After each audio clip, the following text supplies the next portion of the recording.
l'arbre est lié à l'homme, ça c'est très clair. L'arbre a une très grande importance dans l'agriculture. Si tu plantes un arbre, c'est comme un titre foncier. Chez nous, dans la tradition, il y a des arbres sacrés. On se repose à l'ombre des arbres. Donc quand tu es dans ton champ, il n'y a aucun arbre là, au moment du repos, il y a des problèmes.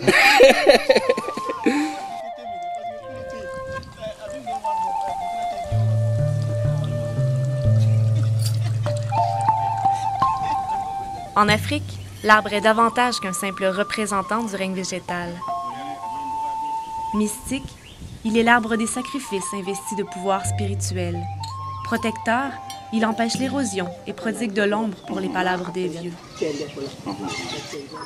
Pratique, il encadre les champs pour délimiter les terres, produisant en même temps bois et fruits. Les paysans ont su l'intégrer dans les paysages des hautes terres de l'Afrique de l'Ouest.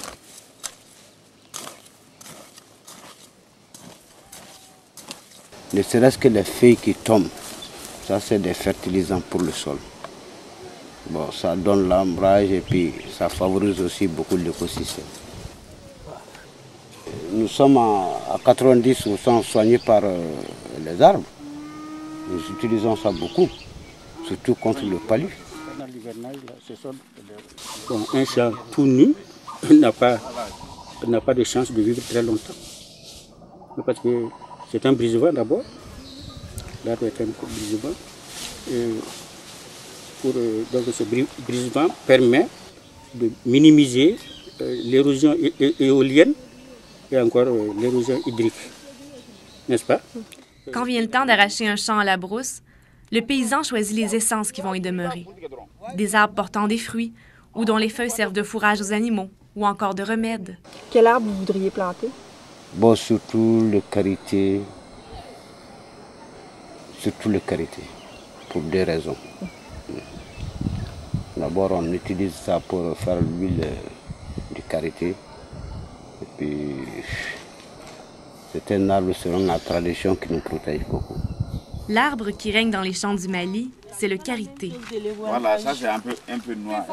Ce fruit, une fois transformé, se retrouve dans les produits cosmétiques de nos pharmacies. Apprécié en Occident pour ses vertus hydratantes, le beurre de karité est pour les femmes du Mali plus qu'un simple luxe. C'est un produit essentiel.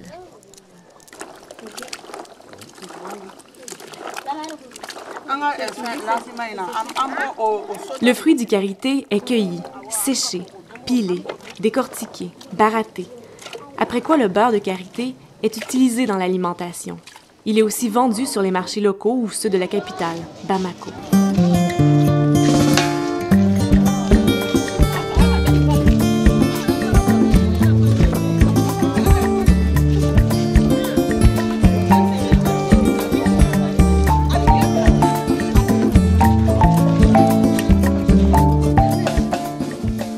Pour les femmes du Mali, il s'agit d'une source de revenus importante. Les arbres intégrés aux cultures répondent à la double nécessité de produire nourriture et argent.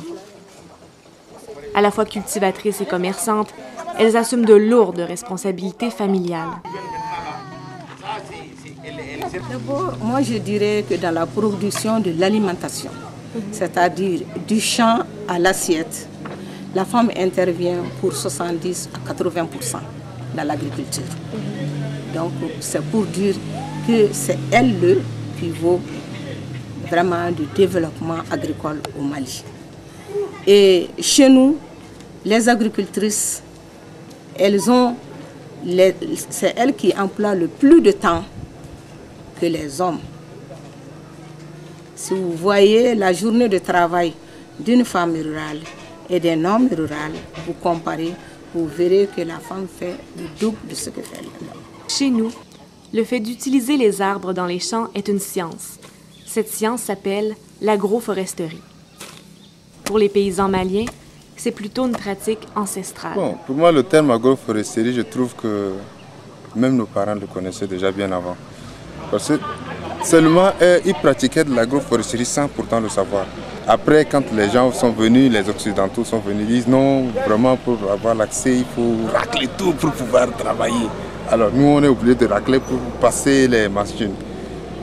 Ils reviennent encore nous dire non, vraiment il faut laisser quelques arbres qui peuvent être fertilisants, c'est là. Oh, moi je trouve que c'est pas... C'est des choses que nous avons déjà fait et ils reviennent encore sur ce que nous faisons. D'ailleurs, il n'existe pas de mot en langue bambara pour agroforesterie.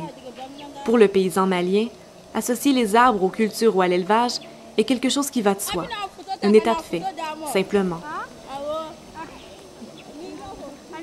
En agroforesterie, nous plantons des arbres, nous les éloignons un peu les uns des autres pour avoir de l'espace et en dessous faire la culture.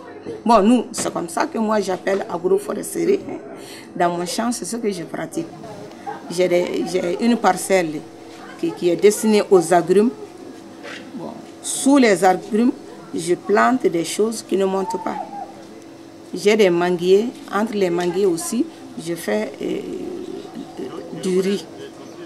Donc, pour moi, c'est l'agriculture et la foresterie en même temps. Ces pratiques combinées intègrent des essences utiles aux paysans. Le manguier, le karité ou encore le henné et l'eucalyptus.